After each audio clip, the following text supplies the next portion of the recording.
آج ہماری خواتین کا یہ حال ہے، نماز کا کوئی اہتمام نہیں ہے، نماز گھر پہ پڑھے کہ نہیں پڑھے، لیکن جمعرات کے دن اس کو بابو کی جھولی بھرنے کے لیے اور بابو کا پیٹ بھرنے کے لیے اور بابو سے سر پہ ہاتھ رکھوانے کے لیے وہ مزار پر ضرور جائے گی پیر کو اور جمعرات کے دن۔ عجیب میلے لگے ہیں، عجیب بازار لگے ہیں مزارات پہ، جب بڑے بڑے بزرگوں کے ہاں سے تانتے لگے ہیں، خدا کی قسم وہ بزرگ بھی ان کے اوپر لعنت بھیجتے ہیں۔ بے پردگی کا، عورتوں مردوں کا خلط ملط جو مزارات پر دیکھنے کو مل رہا، اللہ کی قسم شاید کہیں میلوں ٹھیلوں میں دیکھنے کو ملتا ہو۔ بڑا افسوس ہوتا کہ شریعت میں اجازت کہاں تک ہے، عورت کس حد تک مزار پہ جا سکتی ہے کہ نہیں جا سکتی۔ سب سے پہلے تو میں بتاؤں، اکثر علماء کا طبقہ ادھر گیا ہے، آقا کریم صلی اللہ تعالی علیہ وسلم کی قبر انور کو چھوڑ کر کسی کے مزار پر عورت نہ جائے، اپنے آپ کو روکے رکھے مزارات پر جانے سے۔ اللہ کے رسول صلی اللہ تعالی علیہ وسلم کے مزار پر جانا تو اس لیے کہ میرے آقا نے فرمایا من زار قبری وجبت لہو شفاعتی، حدیث شریف ہے، جس نے میرے قبر کی زیارت کی، میرے نبی صلی اللہ تعالی علیہ وسلم فرماتے ہیں اس کے لیے میری شفاعت واجب ہو گئی۔ یہ نبی کا مزار ہے، وہاں عورتیں بھی جا سکتی ہیں اور جاتی ہیں عمرہ شریف یا حج کے موقع پر، لیکن عام مزارات کے لیے علماء طبقے نے منع کیا، اکثر طبقے نہ جائیں، اور خاص کر آج کل کا جیسے جانا، اس کو اعلیٰ حضرت سرکار نے سختی کے ساتھ منع کیا ہے۔ میرے اعلیٰ حضرت سرکار سے کسی نے پوچھا کہ عورتیں مزارات پر جا سکتی ہیں، فرمایا جانے کی بات پوچھتے یہ پوچھو کہ جب عورت مزارات پر جاتی ہے تو اس پر لعنت کتنی ہوتی ہے۔ نبی نے فرمایا لعنت ہے ان پر جو مزارات پر جاتی ہیں، جو بے پردگی کے بازار کو گرم کرتی ہیں، عورت و مردوں کا خلط ملط ہوتا ہے جا کر، ان پر لعنت برستی ہے اللہ اور اس کے فرشتوں۔ لیکن کچھ کم طبقہ ادھر بھی ہے کہ نہیں عورتیں جا سکتی ہیں کچھ شرائط کے ساتھ، تو میرے پیارے جنہوں نے جانے کے لیے کہا انہوں نے بھی شرائط کو لگایا۔ دیکھیں مزارات پہ جانا بالاتفاق جائز ہے، لیکن یہ مردوں کے لیے ہے، میں بات عورتوں کی کر رہا ہوں۔ مردوں کا جانا مزارات پر، وہاں فاتحہ پڑھنا، دعائیں کرنا، یہ بالاتفاق جائز ہے، اس میں اختلاف نہیں ہے۔ میں بات عورتوں کی کر رہا ہوں، عورتوں کے جانے پر اکثر طبقہ ادھر گیا کہ نہیں جانا چاہیے، اللہ کی لعنت ہے، سرکار نے ان پر لعنت فرمائی، اللہ اس کے رسول کی لعنت ہے۔ لیکن کچھ طبقہ ادھر بھی گیا کہ نہیں جا سکتی ہے، تو جو جانے کے لیے بات کرتا ہے اس نے بھی شرطیں رکھی ہیں، اس شرط میں کہ ساتھ میں جب عورت کسی بھی مزار پہ جائے تو اس کے ساتھ میں محرم ہو، مجرے اپنے محرم کے ساتھ جائے، ایک چیز۔ دوسری چیز عورت و مرد کا وہاں خلط ملط نہ ہو، ایک دوسرے کا ملل جلل، ایک دوسرے کا آمنا سامنا، ایک دوسرے کے ساتھ بیٹھنا اٹھنا نہ ہو۔ اور تیسری چیز پردے کا مکمل اہتمام، اس پر بھی جنہوں نے جانے کے لیے کہا ہے انہوں نے کہا ہے کہ عورتوں اور مردوں کا خلط ملط نہ ہو، پردے کا اہتمام ہو، اور پھر محرم کے ساتھ جائیں۔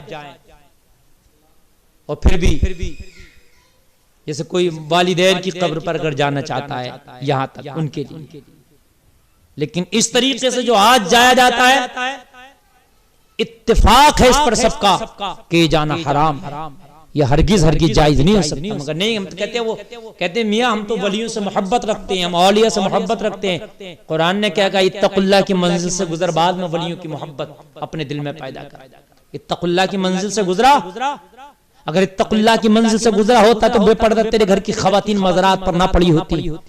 اتقوا اللہ کی منزلوں سے اگر گزرا ہوتا تو جہاں پر عورتوں مردوں کا خلط ملط ہوتا اس مزارات پر عورتوں کو نہ بھیجا ہوتا، جہاں پر کھلم کھلا قوالیاں ہو رہی ہیں، عورتیں باویلے کر رہی ہیں، جھوم رہی ہیں، حال آ رہے ہیں، عورتوں کو بال کھلے ہیں، یا ایک طرح کا اگر کہا جائے کہ وہاں ایک طرح سے ڈانس ہو رہا ہے، یہ کیسے جائز ہوتا ہے؟ اللہ کے لیے ہوش کے ناخن لو۔ مرد کے جانے کے تعلق سے بھی یہاں تک کہا گیا کہ مزار شریف پر جائے تو پھر دور رہ کر کے جو تربت ہوتی ہے اس سے دور رہ کر کے فاتحہ پڑھے، پہلے تو بوسہ نہ دے تو بہتر ہے، لیکن دے تو جائز ہے۔ اس کا طریقہ یہ ہے کہ جھک کر نہ دے کہ سجدہ اور رکوع جیسی مشابہت ہو۔ دے سکتا ہے لیکن نہ دے تو کوئی پریشانی نہیں، بہتر ہے۔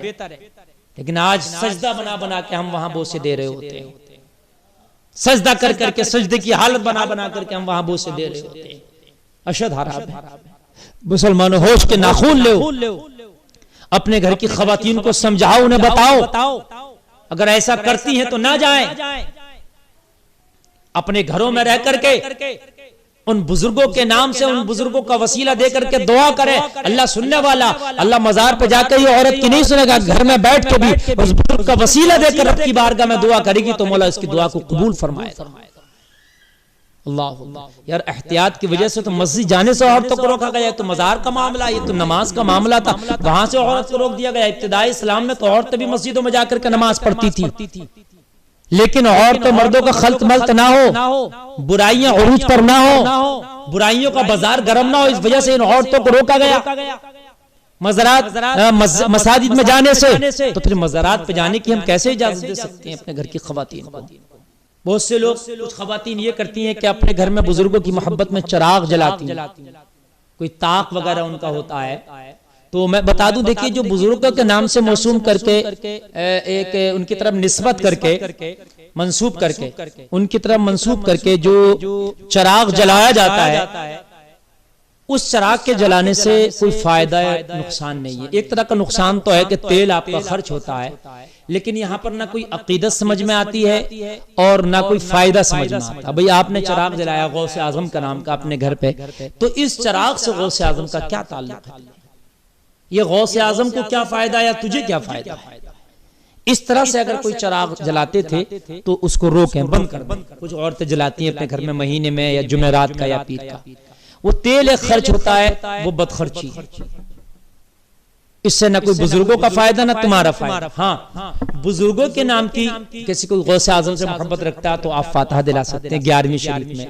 ہر مہینے کی 11 تاریخ کو آپ ان کے نام پر کوئی بھی چیز اپنے گھر پہ شیرینی بنا کر یا باہر سے کوئی چیز لا کر کے آپ اس پر فاتحہ دلائیں، یا ہر ہفتے میں جمعرات کو دلا سکتے ہیں۔ یہ تو سمجھ میں آتا ہے کہ قرآن شریف پڑھ کے، درود شریف پڑھ کے ہم اصالہ ثواب کر رہے ہیں، اور جس بزرگ کی عقیدت میں اس فاتحہ کا اہتمام کیا اس کی بارگاہ میں بھی ثواب اصال کر رہے ہیں۔ تو یہ تو ٹھیک ہے، لیکن معزز سامعین کرام، یہ چراغ جلا لینا یہ نہیں سمجھ میں آتا، اس سے گریز کریں چراغ جلانے سے۔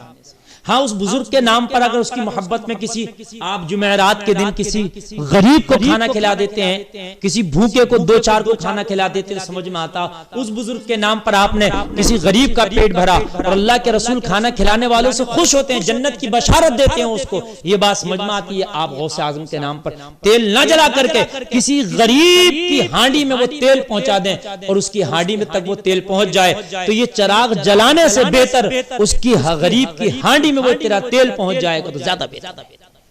آپ چراغ دو، چراغ میں کتنا 100 200 250 گرام تو آتا ہوگا نا تیل، جو جلا دیتے ہیں آپ، اس سے کوئی فائدہ نہیں۔ یہ تو ایسی ہے کہ غریبوں کو دودھ مل نہیں رہا اور دودھ کچھ لوگ بہا دیتے ہیں، وہ بہ جاتا ہے، نالیوں میں تک چلا جاتا ہے، دودھ بہائے جاتے ہیں۔ آپ نے سنا ہوگا کتنے غریب ایسے ہیں کہ ان تک دودھ نہیں پہنچتا۔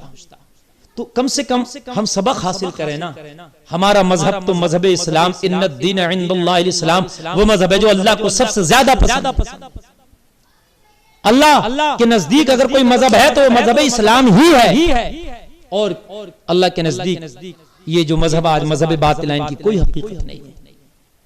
تم تو ایسا نہ کرو، اگر ہم نے یہ چراغ، ایک ایک چراغ تیل جو ہم جلا رہے ہیں، اس کو بچائیں، کسی غریب کی ہانڈی تک پہنچا دیں۔ ہم نے 100 گرام اگر جلانا تھا تو اس 100 گرام کو بچائیں، مہینے کا میرے خیال سے آدھا کلو 1 کلو بچ جائے گا، 1 کلو یہ بچا کر کسی غریب کو 1 کلو کا پیکن ہم دے دیں، تو میں یہ سمجھتا ہوں اگر غوث اعظم کے نام پر تم نے یہ دیا تھا تو تیرا غوث بھی تجھ سے خوش ہو جائے گا، تیرا مولا بھی تجھ سے خوش ہو جائے گا۔ یہ طریقہ اپنائیں، چراغ جلانے سے گریز کریں۔ اللہ تعالی ہمیں صحیح پر عمل کرنے کی توفیق عطا فرمائے، آمین۔ وما علینا الا البلاغ۔